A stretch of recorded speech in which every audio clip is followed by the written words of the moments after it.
A deep space listening post on the dark side of Earth's moon picked up a signal. It was weak, distorted, and buried under layers of cosmic radiation. At first, the AI systems dismissed it as background noise, just another lost echo in the endless void. But something about it wasn't right. The pattern was too precise, too deliberate. It wasn't natural. It was a message.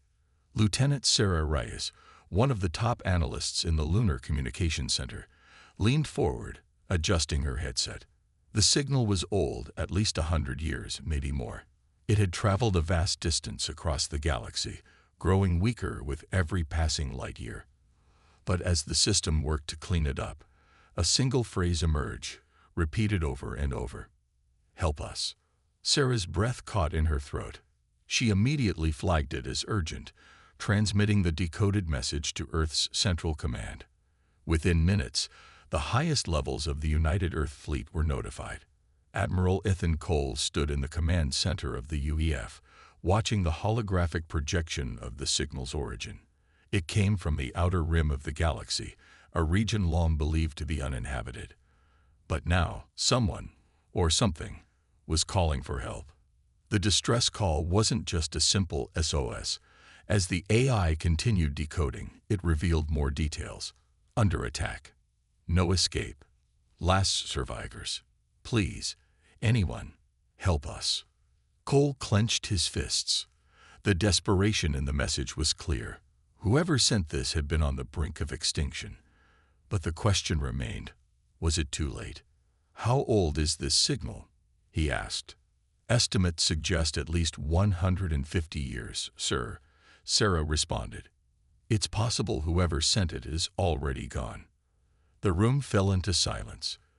A mission into the unknown would be dangerous, especially for something that might be nothing but ghosts.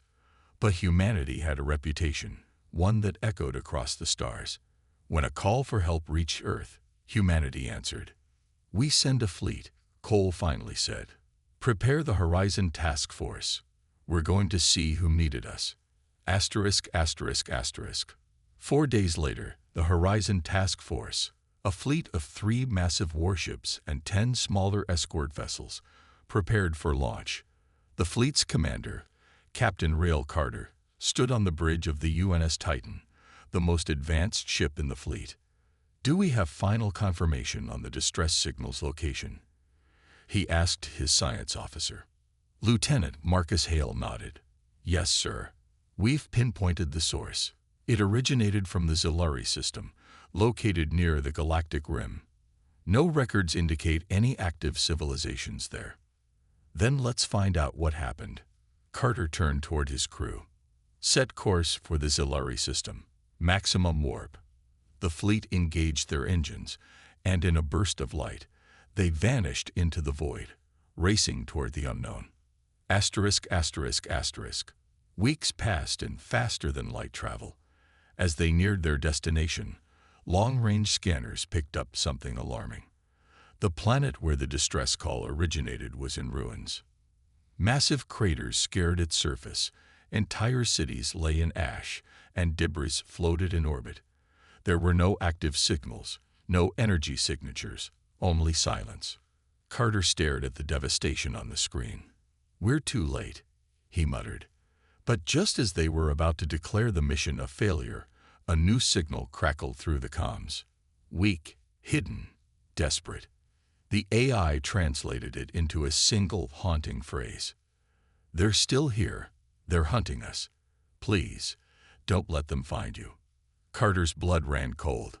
They weren't alone. The Horizon Task Force drifted in high orbit over the ruined planet, silent and watchful. The sight below was grim. Vast cities reduced to rubble, deep craters scarring the surface, and shattered remains of space stations floating lifelessly. Whatever civilization had once lived here was gone. On the bridge of the UNS Titan, Captain Rail Carter stood with his arms crossed, his gaze fixed on the data streaming across the monitors. The planet's atmosphere was thin, contaminated with radiation and chemical traces of advanced weaponry. Whatever had attacked this world hadn't just conquered it. They had erased it. Lieutenant Marcus Hale, The chief science officer frowned as he analyzed the signal. "Captain, the distress call we received wasn't automated. It was sent recently." Carter turned sharply. "That's impossible. This planet is a graveyard." Hale shook his head. "No, sir. The original signal was over a century old, but this warning, came just 2 days ago." A deep silence fell over the bridge. Admiral Ethan Cole's voice crackled through the secured fleet channel. "Captain, we need answers. If there are survivors, we find them. Deploy recon teams immediately, but be cautious. If there's still something down there, we don't want to wake it up." Carter nodded. "Understood, Admiral." He turned to his bridge crew. "Prepare dropships. We're going down." *****. Within the hour, 2 recon teams descended toward the ruined planet in heavily armored dropships. The air was thick with dust and the remnants of a long-dead battle. As the ships touched down in what used to be a city square, the landing gear kicked up clouds of ash and debris. Captain Carter stepped out first, his exosuit filtering the contaminated air. Around him, his soldiers spread out, scanning their surroundings with weapons raised. It was eerily quiet. No movement, no signs of life, just empty, crumbling structures and the ghostly remains of a forgotten civilization. "Stay sharp," Carter ordered. "We don't know what we're dealing with yet." As the teams moved deeper into the ruins, Sergeant Alina Graves suddenly raised a hand. "Sir, I've got something." Carter approached and saw what she was pointing at. A trail of footprints in the dust. Fresh ones. Someone had been here. Recently. "Survivors," Carter muttered. "Or a trap," Graves countered. Carter switched on his comm. "Command, we have signs of movement." "Investigating." Admiral Cole's voice came through. "Proceed with caution." The team followed the tracks, moving through the shattered remains of buildings. The deeper they went, the clearer it became. Someone was hiding here. After nearly an hour of careful movement, they reached a collapsed structure that looked like it had once been a bunker. The entrance was partially caved in, but a faint blue light flickered inside. Carter signaled for his team to hold position as he stepped forward. "If anyone is in there, we're not your enemies. We received your distress call. We're here to help." Silence. Then, a weak, raspy voice responded. "You shouldn't have come." Carter's heart pounded as he gestured for his team to move forward. Graves and 2 other soldiers carefully cleared the entrance, pulling aside debris to reveal a small makeshift shelter. Inside, a group of aliens, tall, thin, their skin a deep shade of blue, huddled together. Their eyes were wide with fear. They were malnourished, their bodies covered in scars and burns. One of them, an older male, struggled to stand. "You have to leave. Now." Carter knelt beside him. "Who did this to you? What happened here?" The alien's gaze darted around as if expecting something to emerge from the shadows. He took a shuddering breath and whispered, "They never left." A cold chill ran down Carter's spine. "Who?" he demanded. The alien's eyes darkened with terror. "The ones who destroyed our world. The ones who hunted us. They are still here." *****. Before Carter could respond, a loud metallic screech echoed through the ruins. The sound of something massive, something unnatural, moving through the city. Then came the heavy thud of footsteps. Multiple. The alien leader's hands trembled. "They'd found us." Carter's soldiers snapped to attention, raising their weapons. A voice came through his comm. Urgent, panicked. "Captain, this is Dropship 2.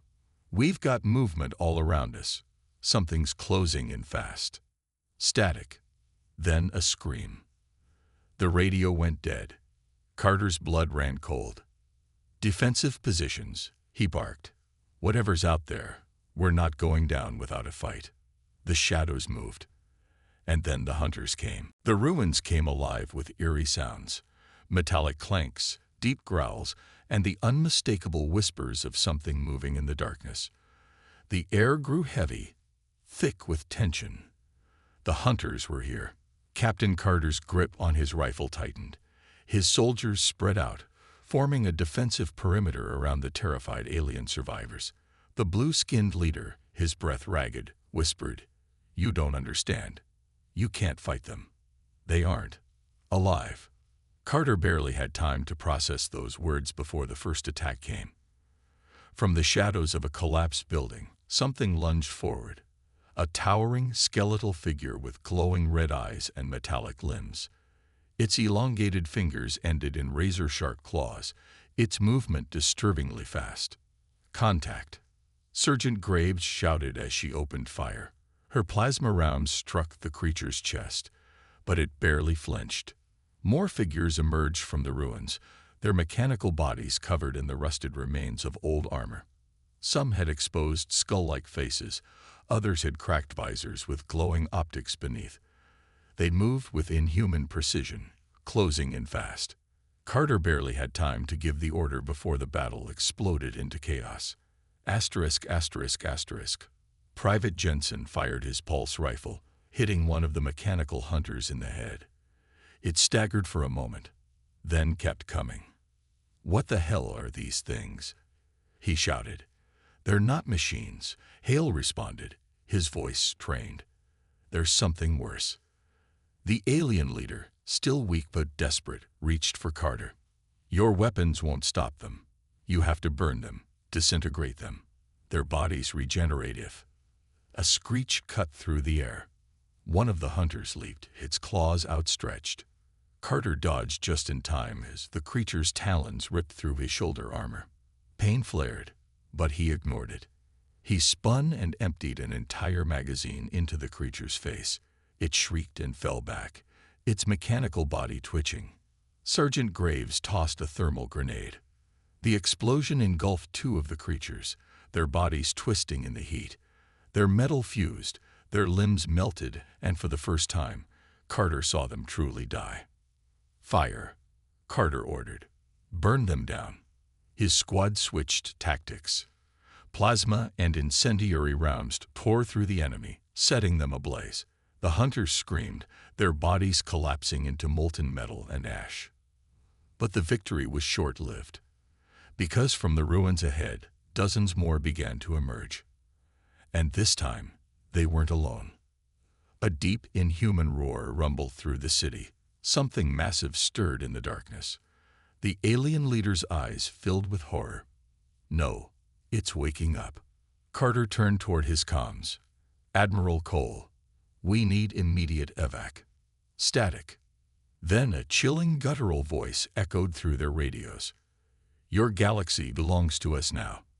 The sky darkened. And then it came. The ground trembled as the monstrous entity emerged from the ruins. It was colossal, towering over the shattered cityscape like a nightmare pulled from the depths of the void.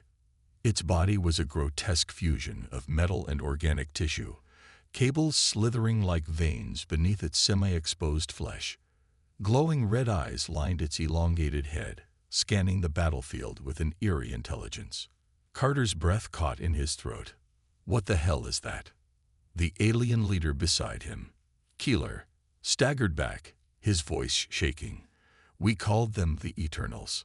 Once. But they do not die. We sealed them away centuries ago. And now," his throat tightened, "they are awake." The creature's deep, guttural voice rumbled through their comms again. "You will not leave this place alive." Before anyone could react, the monster raised its arm, revealing a cannon fused into its flesh. It charged in an instant, a deep crimson glow building at its core. "Take cover," Carter roared. The blast tore through what remained of a nearby skyscraper, sending debris raining down like a meteor storm. The sheer force flung soldiers and alien survivors alike, bodies crashing into the wreckage. Private Jensen screamed as he was thrown back, his armor cracking from the impact. Sergeant Graves barely managed to pull him behind cover before another shot vaporized the ground where he had been. Carter's comms crackled back to life. "Captain, this is Admiral Cole. What the hell is happening down there?" Carter pressed his helmet's communicator, his voice urgent. "We've got an Omega-level threat. Enemy forces are beyond anything we expected. We need extraction now." The Admiral's voice was grim. "Understood. The fleet is repositioning for an emergency drop. Hold your position." "Hold." Carter gritted his teeth. That thing was tearing apart the battlefield. They wouldn't last another 5 minutes. The massive creature roared, the sound alone sending a shockwave through the air. More of the undead machines surged forward, their glowing eyes burning with malice. "We can't hold," Graves shouted as she emptied her rifle into the advancing horde. "We're getting overrun." Carter made a decision. They had to take the fight to it. He activated his squad's experimental weapons system, a classified high-energy railgun strapped to his exosuit. It had one shot before it overheated, but that was all he needed. "Cover me," Carter barked as he sprinted toward the giant. Plasma rounds and grenades flew past him as his team fought to buy him time. The air burned with the scent of melted metal and scorched flesh. The monster turned its glowing gaze on him, as if sensing the threat. It raised its cannon. Carter fired first. The railgun's energy screamed through the air, a blinding white-hot projectile streaking toward the creature's chest. The impact was devastating. The monster reeled back, its body torn open in a spray of metal and dark fluid. A horrifying screech filled the air, shaking the ground itself. For a moment, silence. Then, it began to regenerate. Carter's eyes widened. "You've got to be kidding me." Keeler grabbed his arm. "You cannot kill it. We must seal it away again." Carter exhaled sharply, adrenaline surging. "Then tell me how." "Fast." The alien leader's eyes locked onto the ruins. "The temple. There's an ancient energy core. It can trap them, but we must reach it." The problem: the temple was on the other side of the battlefield, and the Eternal was now angry. The ground shook as it roared again, the shadows around it swirling unnaturally. They were running out of time. The air was thick with smoke and the scent of burned metal. The ground trembled beneath Carter's boots as he sprinted alongside Keeler and his squad, dodging debris and enemy fire. The monstrous Eternal was still standing, despite the devastating railgun blast. Its body twisted and reformed, dark tendrils of energy pulling its shattered pieces back together. "This thing doesn't stay down," Sergeant Graves shouted, reloading her rifle. Keeler's face was pale. "I told you, these creatures are beyond death. We cannot kill it, but if we reach the temple, we can trap it forever." The temple was barely visible in the distance, its towering structure hidden behind crumbling ruins. It was their only chance, but between them and salvation stood an army of corrupted war machines. Carter glanced at his squad. Their armor was scorched, their weapons running low on ammo. They wouldn't survive a direct fight. "We need a distraction," he said, panting. "Something big." Keeler's eyes flickered with hesitation before he spoke. "I can call in an energy storm. It will blind them for a few minutes, but it's dangerous." Carter didn't hesitate. "Do it." Keeler clenched his fists, his body glowing with an eerie blue light. He raised his hands to the sky, chanting in his native language. The air crackled with energy. Dark clouds swirled overhead, lightning flashing across the battlefield. Within seconds, a violent storm erupted, sending waves of blinding energy across the land. The monstrous Eternal staggered, its vision clouded by the sudden chaos. "This is our chance. Move," Carter yelled. The squad dashed through the ruins, weaving between crumbling buildings and fallen warriors. The storm raged around them, disorienting the enemy long enough for them to gain ground. Then, the storm began to fade. The Eternal's glowing red eyes pierced through the darkness, locking onto them. "It's coming," Jensen screamed. They weren't going to make it. Carter's comms crackled to life. "Captain, this is Admiral Cole. We've got eyes on you. We're dropping a fire strike. Get clear." Carter's heart pounded. "Negative. We're right in the kill zone. Hold your fire. No choice, Captain. That thing will wipe you out. Carter clenched his teeth. He looked at Keeler, then at his team. They had seconds before the fleet unleashed its firepower. He made a call. Everyone, split up. Get to the temple at all costs. His squad scattered, diving into cover as the sky lit up with incoming artillery fire. Explosions rocked the battlefield, sending shockwaves through the ground. The Eternal roared, its body engulfed in flames.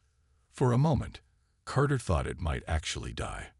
But then, through the fire, it kept moving. It refused to fall. Keeler grabbed Carter's arm. We're almost there. Keep going. They ran. The temple gates were just ahead, the entrance glowing with ancient symbols. If they could just get inside. A shadow loomed over them. The Eternal was right behind them. It swung its massive arm, smashing into the ground just inches away from Carter. The impact sent him flying, his armor cracking against the stone walls of the temple. His vision blurred. His ears rang. Through the haze, he saw Keeler standing at the entrance, hands raised toward the glowing core inside. Hold it off. Keeler shouted. I just need 1 minute. Carter gritted his teeth. 1 minute. Against this thing. It was suicide. But he had no choice. He pushed himself to his feet, grabbed his last plasma grenade, and charged. The Eternal turned. Carter activated his suit thrusters, launching himself straight at its head. He jammed the grenade into its exposed core. Then, he detonated it. A deafening explosion shook the battlefield. The Eternal howled in agony, its body collapsing to its knees. Keeler finished the ritual, and the temple's energy surged to life. A bright golden barrier erupted around them, trapping the Eternal inside. Carter hit the ground hard, his body aching from the blast. But when he looked up, the Eternal was frozen. Its monstrous form locked within the temple's energy field, its red eyes fading into darkness. The battle was over. Carter exhaled. That was too close. Keeler nodded, his body trembling with exhaustion. But we did it. The galaxy is safe. For now, the battlefield was silent. Smoke curled into the air, and the once roaring energy storm had settled into an eerie calm. The Eternal was trapped within the temple's shimmering golden barrier, its monstrous form frozen mid-roar. Its eyes, once burning red with malice, were now dull, as if the creature had finally accepted defeat. Carter stood at the temple's edge, chest heaving. His armor was cracked, his body ached, but his mind was racing. Was it truly over? Keeler approached him, his normally steady hands trembling.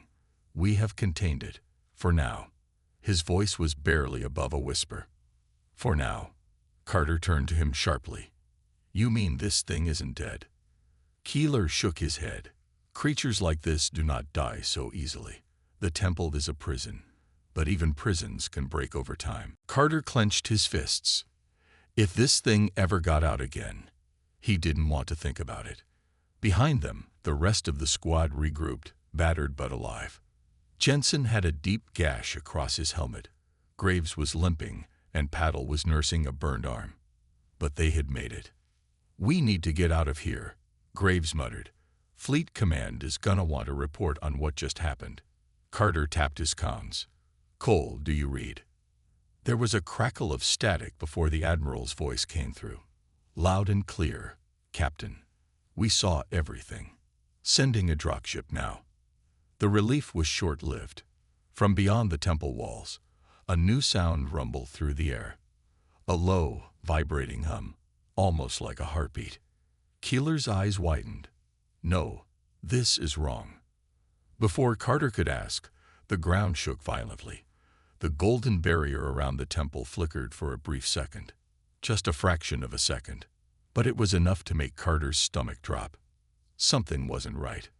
The temple, built to contain ancient horrors, was reacting. And not in a good way. Jensen stepped forward cautiously. Captain, why does it feel like the ground is pulsing? Carter had no answer, but every instinct in his body screamed at him that they weren't safe yet.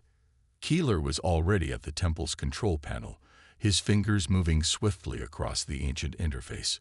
This is impossible. The energy signature, it's shifting. Shifting how? Carter demanded. Keeler turned to him, fear evident in his eyes. Something else is waking up. Before anyone could react, the air cracked with energy.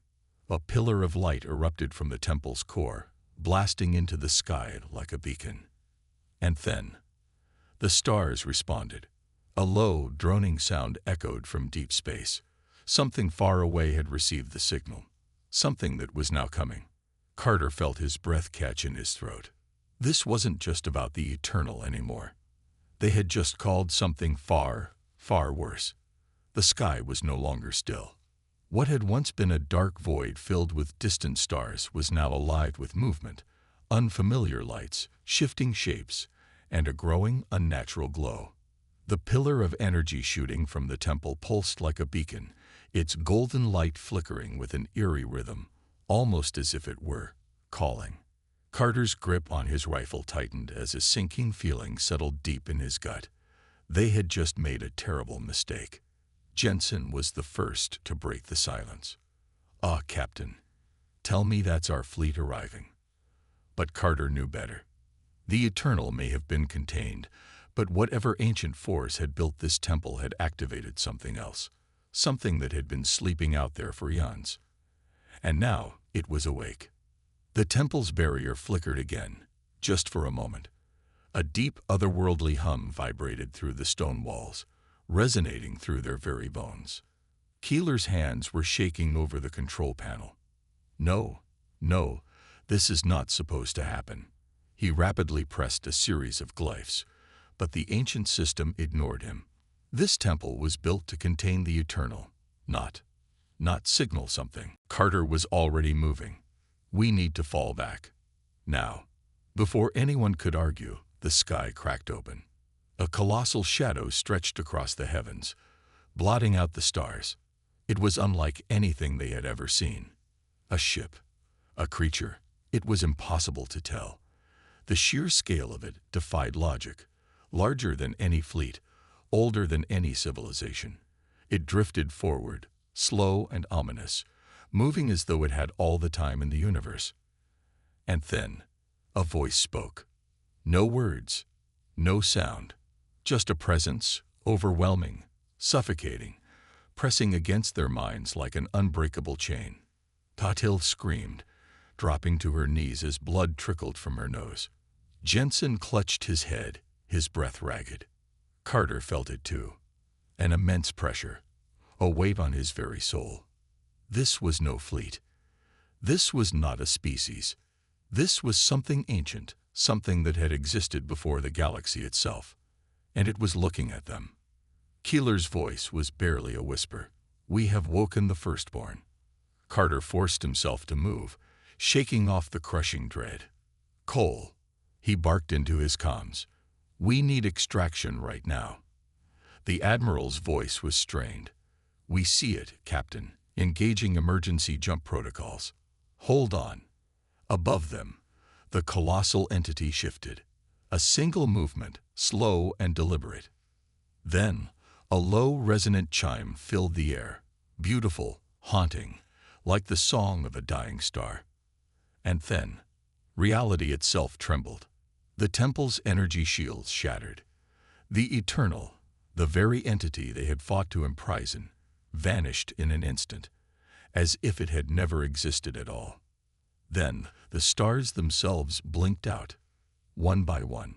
The cold realization slammed into Carter's mind. This thing wasn't just powerful. It could rewrite existence. Their fight with the Eternal, it had meant nothing. Because this was what the temple had truly been built to keep away. And they had just set it free.